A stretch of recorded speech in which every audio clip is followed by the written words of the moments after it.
Hey friends, welcome to SGT. तो हमने previous lecture में पढ़ा था एनोनिमस अरे के बारे में। हमने पढ़ा था किस तरह से हम एनोनिमस अरे को जावा में यूज कर सकते हैं। हमने पढ़ा था किस तरह से हम जावा में एनोनिमस अरे को इंप्लीमेंट कर सकते हैं। अगर आपने वो वाली वीडियो नहीं देखी तो आई बटन लिंक आप जाके देख सकते हो। तो आज हम पढ़ने जा रहे हैं हम किस तरह से फॉर ईच लूप को एनोनिमस अरे में यूज कर सकते हैं। तो चलिए आज की वीडियो शुरू करते हैं।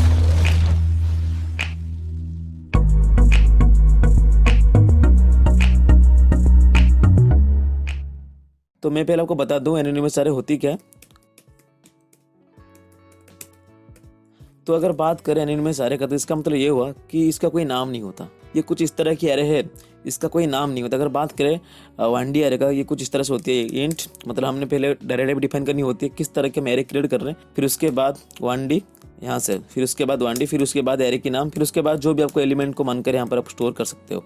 तो पहली बात तो ये था 1D अरे जिसका नाम था ए, यानी कि हम कह सकते हैं कि 1D अरे की नाम है। 2D अरे के भी कुछ इस तरह से नाम होता है।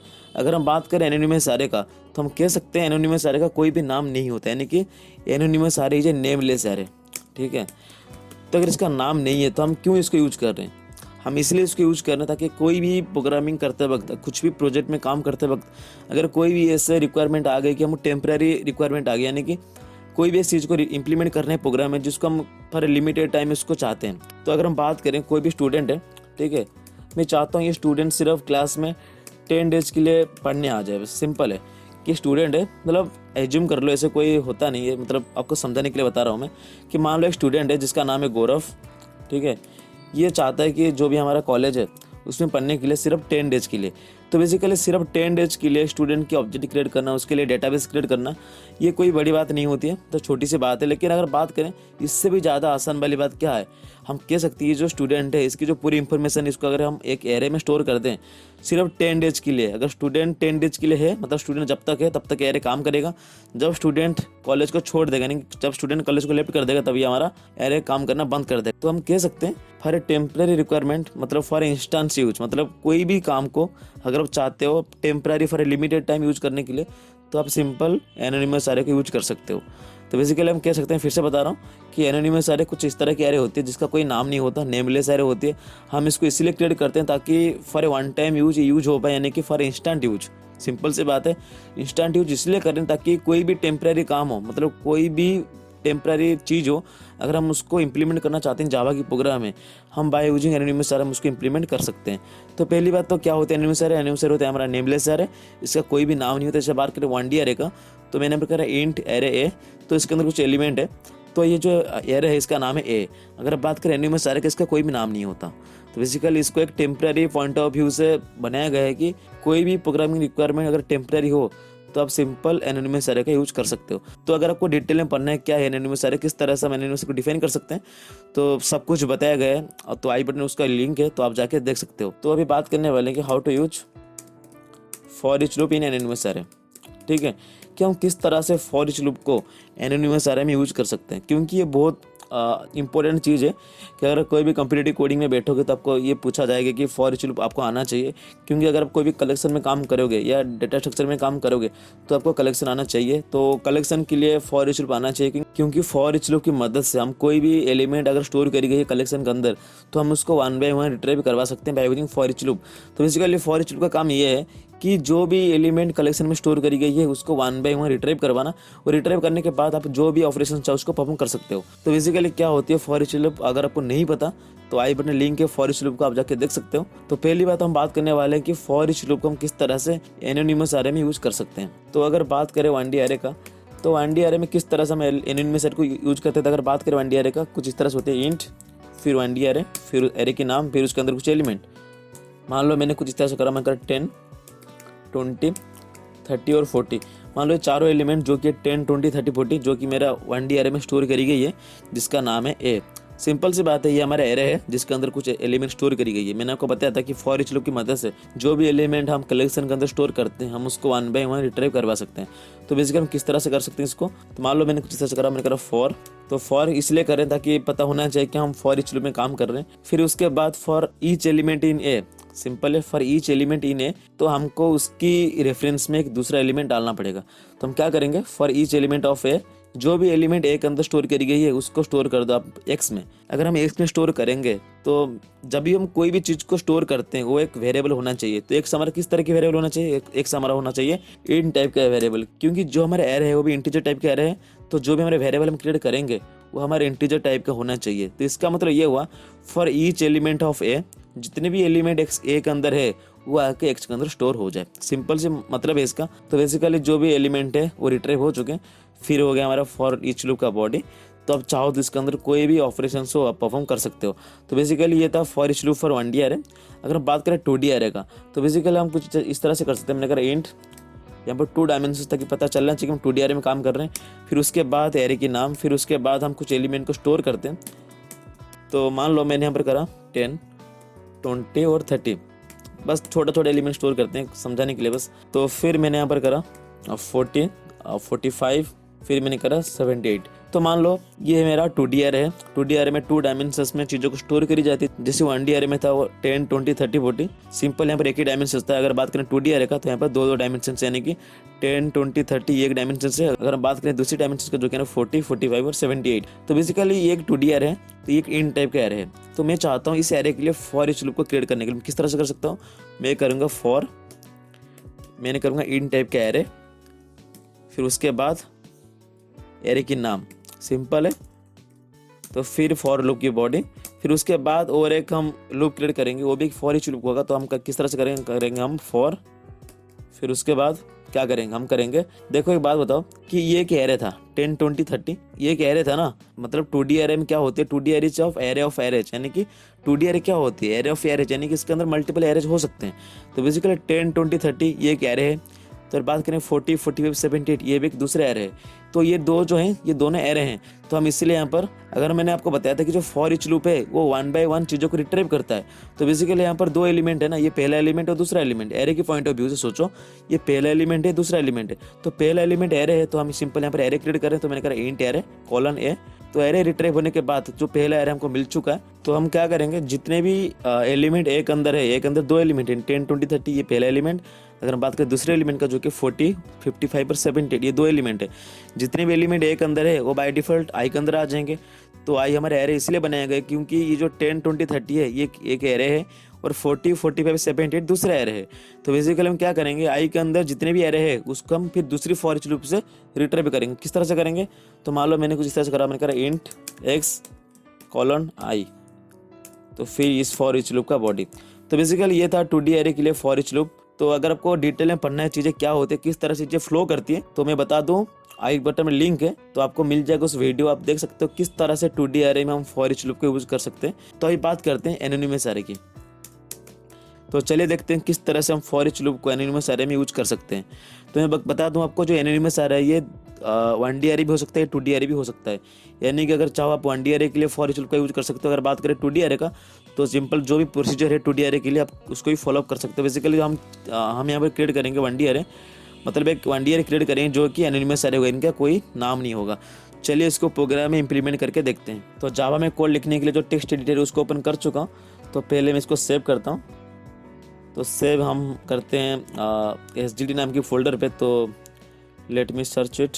तो बेसिकली यहाँ मिल गया मेरे को SGD। तो यहाँ पर जावा की फाइल का नाम मैं रखना चाहता हूँ example.java। तो बेसिकली मेरे जावा की फाइल का नाम है example.java। तो यहाँ पर सेव हो चुका है। तो पहली बात हम क्लास से शुरुआत करते हैं। तो मैंने करा क्लास, तो इसको थोड़ा बड़ा कर देते हैं ताकि आपकी विजिबिलिटी अच्छी हो। तो यहाँ पर मैंने करा क्लास का नाम, फाइल का नाम सेम होनी चाहिए, मैं आपको बता चुका हूँ। तो क्लास एग्जाम्पल। तो बेसिकली में क्लास क्रिएट हो चुका है। तो क्लास की बॉडी क्रिएट करते हैं। मैंने करा यहाँ पर मेन मेथड। तो public static word main string की एरे, फिर ARGS। तो यहाँ पर भी एक एरे बना हुआ है जो कि स्ट्रिंग टाइप का एरे है जिसका नाम है ARGS। ये नाम चेंज भी हो सकता है, आप अपनी नाम भी रख सकते हो, कोई इसमें दिक्कत वाली बात है नहीं। तो बेसिकली मेन मेथड क्रिएट हो चुके हैं। तो यहाँ से लेकर यहाँ तक क्लास की बॉडी और यहाँ से लेकर यहाँ तक मेन मेथड की बॉडी। तो बेसिकली हम क्या करते हैं, अभी दूसरा मेथड क्रिएट करते हैं जिसके अंदर हम एनोनिमस एरे को इंप्लीमेंट करेंगे। तो मान लो कि मैंने करा यहाँ पर पब्लिक, मतलब मैं एक मेथड क्रिएट कर रहा हूँ जो कि पब्लिक टाइप का मेथड है, मतलब ये हर जगह विजिबल होना चाहिए। पब्लिक चाहो तो कर सकते हो, नहीं भी कर सकते हो, कोई दिक्कत वाली बात है नहीं। Public static. तो हम स्टैटिक मेथड इसलिए बना रहे हैं क्योंकि हम इस जो मेथड बनेगा हम इसको स्टैटिक एरे से कॉल करेंगे। तो स्टैटिक एरिया क्या है, किस तरह से मेथड को कॉल करते हैं, किस तरह से ऑब्जेक्ट बनती है, मैं सब कुछ बताऊंगा, कोई दिक्कत लेने वाली बात है नहीं। इसके बाद हम पढ़ेंगे ऊप्स कॉन्सेप्ट, हम उसमें पढ़ेंगे मेथड्स क्या होते हैं, किस तरह से मेथड को कॉल कर सकते हैं, किस तरह से मेथड ओवरलोड होती है, किस तरह से मेथड ओवरराइड होती है, तो सब कुछ हम पढ़ेंगे। तो इसमें कोई दिक्कत वाली बात है नहीं। तो हम अभी बात करने वाले हैं एनोनिमस एरे के बारे में। तो पहले मैं बता दूं, यहाँ पर मैंने एक मेथड क्रिएट करा जो कि पब्लिक स्टैटिक। तो मैं चाहता हूँ मेथड की कोई भी रिटर्न टाइप ना हो, पब्लिक स्टैटिक वॉइड। वॉइड का मतलब कोई रिटर्न टाइप नहीं होता मेथड का। अगर आप चाहो तो इन टाइप का बना सकते हो। अगर आप इन टाइप का बना रहे हो तो सिंपल आपको एक रिटर्न टाइप देना पड़ेगा। तो मैं नहीं चाहता कि कोई रिटर्न टाइप देना पड़े मेरे को, तो मैंने यहाँ पर करा पब्लिक स्टैटिक वॉइड। ठीक है, तो अभी मेथड का नाम सम, मेथड का नाम मेरा सम मेथड। तो मेथड के नाम कुछ भी रह सकते हो। तो बेसिकली यहाँ पर जो मेथड है क्रिएट हो चुका है। तो यहाँ पर मैं चाहता हूँ एक आर्गुमेंट को पास करने के लिए, यानी कि पैरामीटर को पास करने के लिए मैं चाहता हूँ इंट की एरे पास करना चाहता हूँ जिसका नाम है ए। जैसे हम यहाँ पर करते थे स्ट्रिंग की एरे एयर जिस, ये एक पैरामीटर पास करी गई है मेन मेथड के अंदर। इस तरह से मैंने चाहता हूँ कि इंट टाइप का एरे और इसका नाम है जिसको मैं पास करना चाहता हूँ सम के अंदर। तो बेसिकली दोनों सिमिलर है, इसमें कोई दिक्कत वाली बात है नहीं। तो बेसिकली यहाँ पर जो मेथड है क्रिएट हो चुका है। तो मेथड की बॉडी यहाँ पर, तो मैंने आपको बताया था कि जो एनोनिमस एरे होती है, ठीक है, उसका कोई नाम नहीं होता। तो पहले चलिए एनोनिमस एरे को क्रिएट कर लेते हैं। अगर आपको नहीं पता एनोनिमस एरे को किस तरह से क्रिएट करते हैं तो आई बटन लिंक है, पूरी लेक्चर है एनोनिमस एरे के बारे में, आप जाके देख सकते हो किस तरह से हम एनोनिमस एरे को क्रिएट कर सकते हैं। तो बेसिकली बता दूं एनोनिमस एरे को क्रिएट करते हैं न्यू कीवर्ड की मदद से। मैंने करा न्यू, ठीक है। अगर न्यू कीवर्ड की मदद से ऑब्जेक्ट क्रिएट हो चुके एरे की, तो अभी बात करेंगे कि किस तरह के हम एरे क्रिएट करना चाहते हैं। तो मैं मान लो कि मैंने एक इंट टाइप का एरे क्रिएट करना चाहता हूँ, मैंने करा न्यू इंट, ठीक है। तो न्यू इंट टाइप का एरे क्रिएट करने के लिए तो एक 1D एरे है। अगर 1D एरे क्रिएट करना चाहते हो तो सिंपल इस तरह से, अगर 2D एरे तो इस तरह से, तो अगर 3D एरे तो इस तरह से, कोई दिक्कत वाली बात है नहीं। तो बेसिकली मैं चाहता हूँ 1D एरे क्रिएट हो जाए। तो यहाँ पर जो 1D एरे क्रिएट हो चुके हैं, तो क्रिएट हो जाने के बाद मैं चाहता हूँ एरे के अंदर कुछ एलिमेंट को स्टोर करने के लिए। तो मान लो मैंने किस तरह करा, मैंने करा 10 20 30 40, कुछ भी एलिमेंट स्टोर कर सकते हो। मान लो कि मैंने चारों एलिमेंट स्टोर करे जो कि 10 20 30 और 40। तो यहाँ पर जो एनोनिमस एरे है क्रिएट हो चुका है। तो इसमें कोई दिक्कत वाली बात है नहीं, सिंपल है। तो जो भी एनोनिमस एरे क्रिएट हो चुका है, मैं चाहता हूँ ये जो पूरी एलिमेंट है उसके अंदर 10 20 30 40 इसमें आपस में सम हो जाए, यानी कि 10 + 20 + 30 + 40 सम निकल के आ जाए मेरे पास। तो मैं क्या करूँगा, मैं यहाँ पर करूँगा एक वेरिएबल को क्रिएट। मैंने मान लो कि मैंने करा इंट टोटल, ठीक है। इसको मैंने असाइन करूँ 0 से, ताकि कोई गार्बेज वाले यहाँ पर स्टोर ना हो जाए। Int total equal to 0 semicolon, simple है। तो मैंने आपको बता दी कि हम फॉर इच लूप की मदद से एनोनिमस एरे में चीज़ों को यूज करेंगे। तो मान लो कि मैंने यहाँ पर करा फॉर, ठीक है। तो यहाँ पर सोचने वाली बात है हम कौन सी एरे को यूज कर रहे हैं। हम एरे को यूज कर रहे हैं इस वाले एरे को, यानी कि 10 20 30 40, सिंपल है। तो मैं चाहता हूँ ये जो एरे है ये आज आर्गुमेंट पास हो जाए इस एरे के अंदर। तो मैंने आपको बताया था ना कि हम 1D एरे को यूज करेंगे। तो यहाँ पर मैंने 1D एरे को पास करा था इंट एरे ए। तो बेसिकली ये जो 1D एरे है, मैं चाहता हूँ ये 1D एरे इस एरे में कन्वर्ट हो जाए। मैं इस एरे को मेथड के अंदर आज पैरामीटर पास करवाना चाहता हूँ। तो बेसिकली कौन सी एरे होगा, ये वाली एरे होगा। हम सिंपल इस मेथड के अंदर इस वाले एरे की बात करेंगे। तो इस वाले एरे क्या है, इस वाले एरे ये है। तो थोड़ी प्रोग्रामिंग पॉइंट ऑफ व्यू से सोचो आपको सारी चीज़ें समझ आ जाएगा। अगर आपको नहीं पता चल रहा है तो इसको बार बार देखना, आपको ये भी सारी चीज़ें समझ आ जाएगा। मैं फिर से बता दूं, मैंने यहाँ पर एक पैरामीटर पास करा जो कि इंट एरे है, यानी कि यहाँ पर जो पैरामीटर मैं पास करूँगा कि एरे होना चाहिए। तो मैं किस तरह की एरे क्रिएट करना चाहता हूँ, किस तरह की एरे मैं यहाँ पर पास करना चाहता हूँ। मैं चाहता हूँ कि 1D एरे पास हो जाए, सिंपल है। तो 1D एरे क्या होगा मेरे को नहीं पता, 1D एरे को हम मैन्युअली पास करवाना पड़ेगा। तो मैं चाहता हूँ ये जो 1D एरे है, जो 1D एरे एनोनिमस एरे हो सकता है, कुछ भी हो सकता है, यानी कोई भी एरे हो, मेरे को मतलब नहीं है। मैं चाहता हूँ ये जो 1D एरे है यहाँ पर पास हो जाए, सिंपल। हम पास करेंगे, मैं को दिखाऊँ किस तरह से पास करते हैं, फिर उसके बाद हम चीज़ों को रिट्राइव करेंगे। तो मान लो मैंने यहाँ पर करा फॉर इंट, ठीक है, इंट आई कॉलन। तो हम किस एरे की बात कर रहे हैं, मेथड के अंदर इस एरे की बात कर रहे हैं। तो हम करेंगे यहाँ पर ए। तो सिंपल है, जो फॉर इच लूप का काम है यहाँ पर कंप्लीट हो चुका है। तो बेसिकली इस लाइन का मतलब ये हुआ कि ए के अंदर जितने भी एलिमेंट होंगे, नहीं पता क्या है एलिमेंट, सोचो ये लाइन है नहीं, मैं कमेंट कर लेता हूँ। तो मान लो ए के अंदर जितने भी एलिमेंट होंगे वो आके स्टोर हो जाएंगे आई के अंदर। तो आई के अंदर स्टोर हो जाने के बाद हम क्या करेंगे, हम करेंगे यहाँ पर टोटल, जो भी लॉजिक है सम निकालने का, क्या है, total equal to total plus क्या है, क्या होगा, टोटल प्लस आई। क्योंकि ए के जितने सारे एलिमेंट है वो 1 by 1 आई में आ जाएंगे। तो बेसिकली पहले आएगा 10, फिर आएगा 20, फिर आएगा 30, कुछ इस तरह से लूप काम करेगा जब तक ये जो एरे है खाली नहीं हो जाता। तो basically total equal to total plus A of I, यानी कि जो भी मेरा सम है वो कैलकुलेट हो चुका है। तो सम कैलकुलेट हो जाने के बाद मैं चाहता हूँ इसको एक प्रिंट करवाने के लिए। तो क्या करेंगे, हम करेंगे system dot out dot println. तो हम करेंगे द सम ऑफ एलिमेंट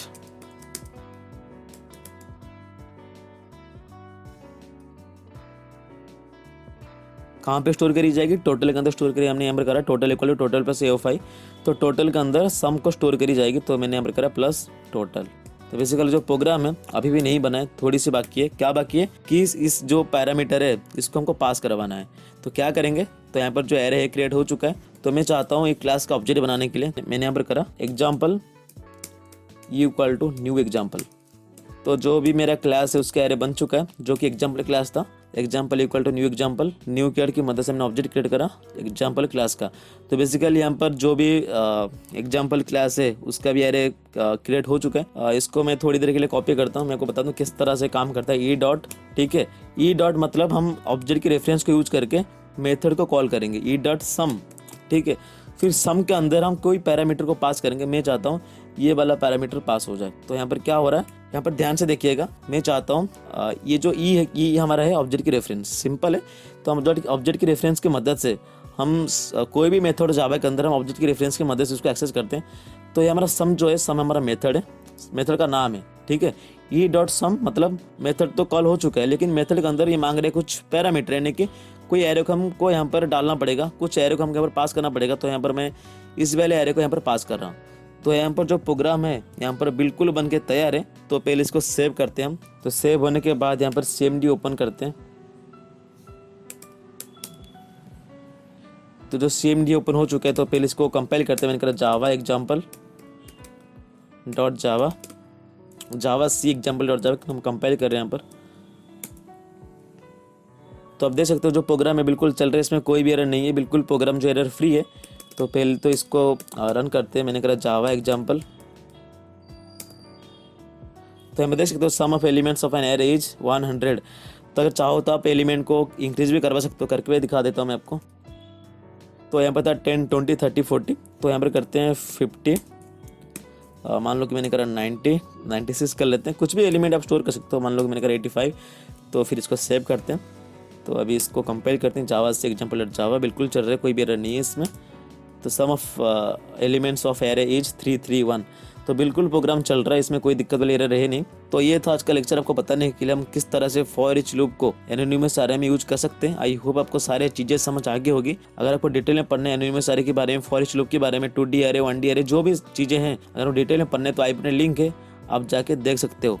तो बेसिकली ये था आज का लेक्चर। अगर आपको कोई भी दिक्कत हो, कुछ भी हो, अगर आपको कोई भी चीज़ समझ नहीं आ रहा, तो जो भी आपका डाउट है तो आप आपको कमेंट सेक्शन में पोस्ट कर सकते हो, या आपका मेल भी कर सकते हो हमको। तो अगर आपको लगता है कहने की काम का चीज़ है, अगर आपको कुछ सीखने को मिला, please subscribe the channel and share with your friends, ताकि वो लोग भी इस वीडियो को देख पाए। तो आज के लिए बस इतने, मिलते हैं नेक्स्ट वीडियो में। Thanks for watching, have a good day.